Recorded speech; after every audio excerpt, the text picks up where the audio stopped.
Hello everybody, Captain Marty here. Thank you for joining us today. Got a lot of stuff to talk about in our fishing report on Friday, June the 12th. I'll be right back to fill you in on everything, including where we're at with the Big Rock tournament down in Morehead City. Hi, I'm LB Daniels, and when you want great local seafood, you go to Fresh Catch Seafood in Wanchese. How do I know it's great? My daddy is one of the fishermen that brings it to the docks. At Fresh Catch Seafood, you will get local seafood right from their fish house. They are a family-owned business that knows the name of every fisherman that comes to their docks. Visit their social media pages to see the latest catches. My daddy would love to put his tuna on your dinner plate, so get it now from Fresh Catch Seafood in Wanchese.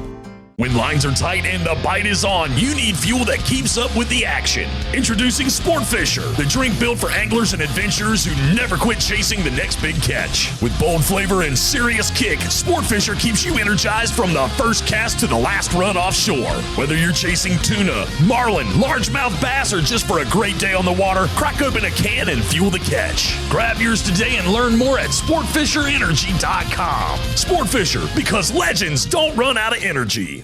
So, it was a blustery southwester yesterday that's tough on the Hatteras offshore fleet, and they were blown out. In other words, they did not get offshore. The Oregon Inlet fleet did because that wind is not as bad on them. But it all switches around when the wind comes out of the northeast. That's tougher on the Oregon Inlet fleet and not as bad on the Hatteras fleet. So the way the beach turns right there at Cape Point, it just, it's different for both locations. They did have some boats out inshore, near shore. They caught some reds meaning red drum. They caught some bluefish, and there was a few sheephead caught. And we'll, in our backcountry report in a few moments, we'll talk more about that. Oregon Inlet.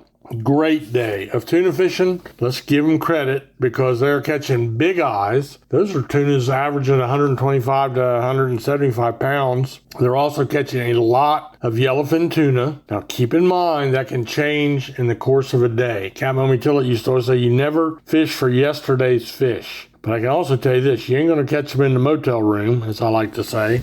So, it's a great time to get on an Oregon Inlet charter boat. We have 3 or 4 great marinas, and you can ask around and walk the dock, talk to people, and get in on the tuna bite. There's still a lot of mahi, but the people weren't even focusing on that with that good of tuna fishing. There's a couple blue marlin released, a couple of white marlin, and 1 sailfish. They're inshore boats fishing around the inlet, a little bit scrappier, but you want a seafood platter, they're inshore boats caught bluefish and Spanish mackerel. And they also did a little bottom fishing and caught sea bass and triggerfish.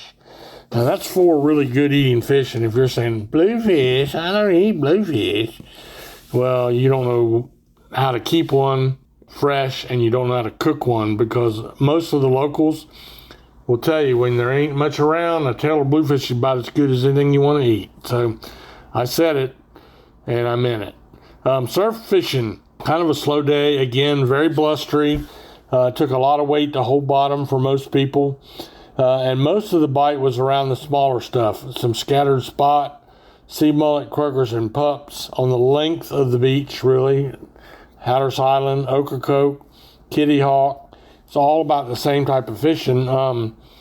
Ramp 38 down on Hatteras was a really good Spanish mackerel bite, and another good Spanish mackerel bite on Ramp 44. Jeanette Spear has been having some good bluefish and Spanish mackerel fishing on gotcha plugs. Those are the metal lures all your tackle shops sell. And they had 67-degree water. So it's hovering for them the last couple of days, 66, 65, 67.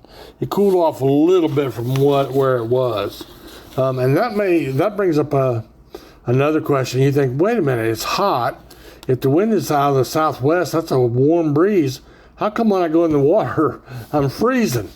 Well, that's because we had a long, cold winter, and along the beach, all that cold winter water is still there.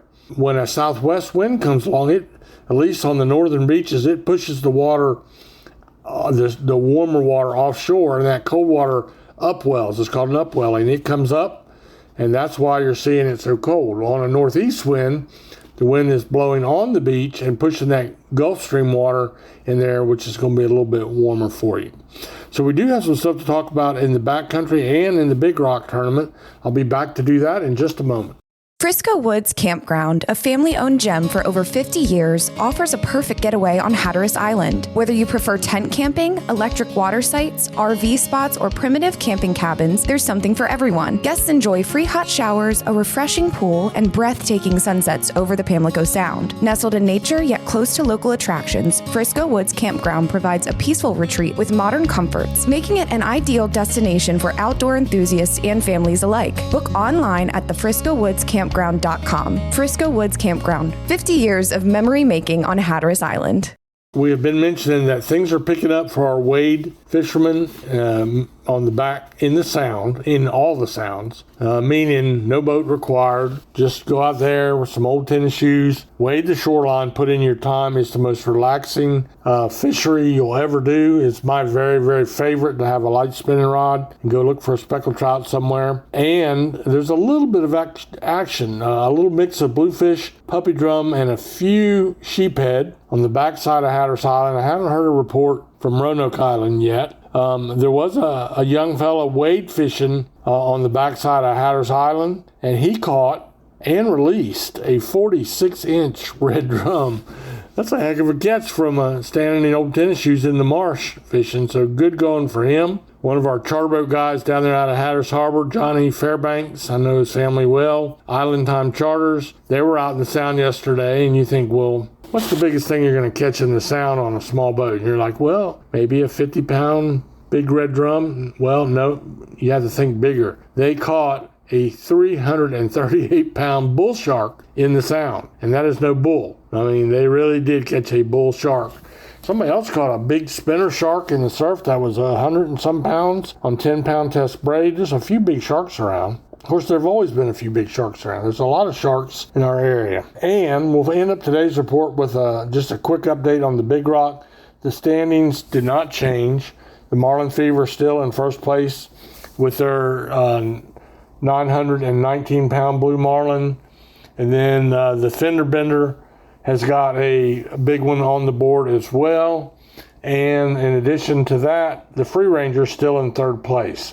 So they're going to whack up millions of dollars, and the Marlin Fever stands to win $6,200,000 if his fish will hold up for 2 more days. I don't know. You fish 4 out of 6 days. I don't know if he's fished out and he's going to sit around the dock. But I can tell you one thing. It will be a long 48 hours for the crew on the Marlin Fever and for the crew on the Fender Bender and the Free Ranger, because they could be bumped. But that 919-pounder, that's going to take a big fish to beat that one. So that's what's going on at the Big Rock. You can look at all the details and you'll be shocked when you see some of the prize money, but you ought to take the time to go see what it costs to enter the categories too. But they will be a lot of money whacked up. It costs roughly $40,000 to $50,000 to enter the tournament for your team. So it's not for the faint-hearted, I can tell you that. And there are boats of just about all sizes and shapes, including outboards and 90-footers. So anyway, 2 more days of fishing. We'll keep you posted on all that. And I do hope you have a great weekend and get a chance to get out and do a little fishing. And while you're doing that,